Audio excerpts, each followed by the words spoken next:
Bail is rule, jail is exception എന്നത് എന്തുമായി ബന്ധപ്പെട്ടിരിക്കുന്നു? ബെയിൽ പ്രിൻസിപ്പിളുമായിട്ടാണ് അത് ബന്ധപ്പെട്ടിരിക്കുന്നത്. പോസ്കോ നിയമപ്രകാരം ചൈൽഡ് എന്ന് പറയുന്നത് എത്ര വയസ്സിൽ താഴെയുള്ളതാണ്? അത് 18 വയസ്സിൽ താഴെയുള്ളതാണ് ചൈൽഡ് എന്ന് പറയുന്നത്. NDPS ആക്ട് നിലവിൽ വന്ന വർഷം ഏതാണെന്നാണ് ചോദിച്ചേക്കുന്നത്. 1985 NDPS ആക്ട് നിലവിൽ വന്നിരിക്കുന്നത്. FIR രജിസ്റ്റർ ചെയ്യാനായിട്ട് പോലീസ് നിരസിച്ചാൽ അടുത്ത നടപടി എന്താണെന്നാണ് ചോദിച്ചേക്കുന്നത്. അത് SP-ക്ക് പരാതി നൽകുക എന്നതാണ് അടുത്ത നടപടി. അറസ്റ്റിലായ വ്യക്തിയെ എത്ര മണിക്കൂറിനകം മജിസ്ട്രേറ്റിന് മുന്നിൽ ഹാജരാക്കണം? അത് 24 മണിക്കൂറിനുള്ളിലാണ് മുൻപാണ് ഇങ്ങനെ ഹാജരാക്കുന്നത്. കസ്റ്റോഡിയൽ ഡെത്ത് അന്വേഷണത്തിന് സാധാരണ റിപ്പോർട്ട് നൽകേണ്ടത് ആർക്കാണ്?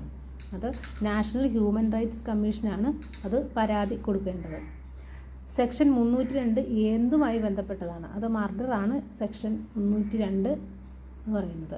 0 FIR ഏത് സാഹചര്യത്തിൽ ഏറെ പ്രാധാന്യമുള്ളതാണ്? അത് ഗുരുതരമായ കുറ്റകൃത്യങ്ങൾക്കാണ് 0 FIR പ്രാധാന്യം നൽകുന്നത്.